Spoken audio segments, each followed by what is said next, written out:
VO2 max is one of the most talked about numbers in endurance sports. But if a high VO2 max actually made you fast, a lot less people would get dropped at the end of a race. I still did the test. But the number wasn't the point. Testing. Send it. Okay.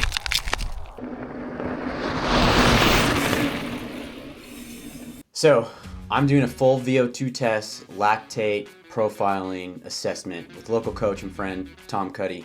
You know, the kind of testing we all hear about, think about, the elite, scientific, and honestly, the kind of intimidating kinds we see everybody burying themselves doing. But honestly, VO2 max isn't the holy grail everybody wants it to be.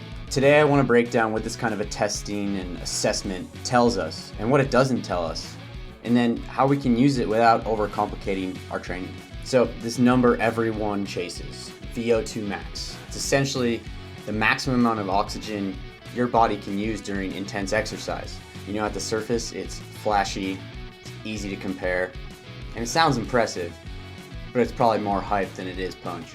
Now in the world of VO2 max testing, a lot of times it's a talent identification tool. Who's got the biggest potential or the most and biggest engine?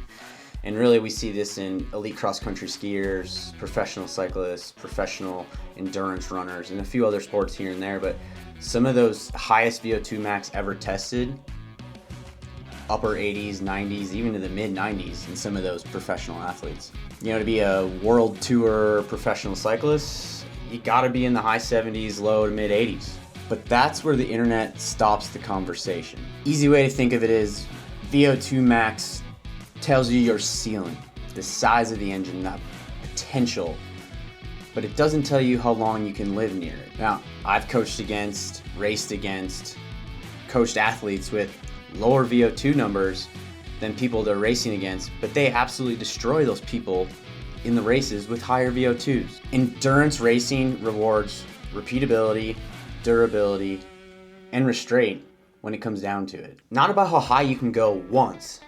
It's about how well you can return again and again and again to those levels. That's gonna make the difference. This is where lactate doesn't get the hype that VO2 max does, but it's quietly the more important metric. Lactate testing helps identify where the effort shifts from sustainable to costly. It's kind of those tipping points. You know, when is easy and when is hard too hard. LT1 is when that first little spike in lactate accumulates. That's kind of that durability line, that zone 2, that aerobic level, kind of helps define some of the substrates that are being utilized. And then when we hit zone 2, or that second spike in that lactate, now we're essentially not able to reuse, break down, recycle lactate, and it's accumulating at a costly level, and we're essentially spending, and going broke if we keep going that direction. Understanding these lactate thresholds, levels, and where they sit in your zones with your own physiology is way more important for how you'll train than any single VO2 max number ever will be.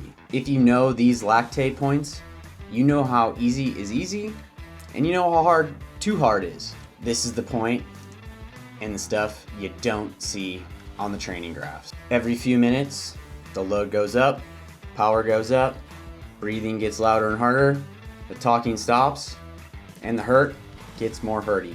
VO2 testing isn't about toughness, it's about exposure. It's finding that exact point where the efficiency disappears. All right, that wasn't heroic, but it was informative. And this is why context matters, because the hardest effort in a lab or on a test doesn't always explain the fastest ride or rider on race day. All right, are you ready for another wrench? What if this still really isn't the point? You know, there's another idea out there getting more and more attention lately, and that's critical power. Now, critical power describes the highest output you can sustain without accumulating fatigue too quickly. So again, if we think about lactate levels being a little bit of a metric of a fatigue accumulation, there is some degree of interconnectedness, but they're not one and the same. Practically speaking, it's less about isolated physiology and more about what you can actually do on a bike for a given period of time, or in a race situation, or in a repeated situation on extended bouts or long rides or within a race. And you know, honestly, that might be the most important and useful metric of them all. Jury's still out. All right, so what does this all mean? What are the big practical takeaways for this? Stop obsessing over VO2 max, focus on sustainability. Identify aerobic and upper threshold zones with intention and not ego. Meet yourself where you're at and not where you want to be. Keep your easy days truly easy and protect that durability. Use testing and tech as guides, not end-all be-alls or verdicts about who you are, what you are, and how you're going to finish. Train repeatability, not peak numbers. And remember, races and endurance training reward restraint. All right, this week I stepped into the lab and I got the numbers. But the real work still doesn't happen here in the lab with the tests. It happens day after day, choosing consistency and restraint over hype. All right, and if you're like me, juggling real life, responsibilities, work, things, like, subscribe, leave a comment, and remember, train like it matters.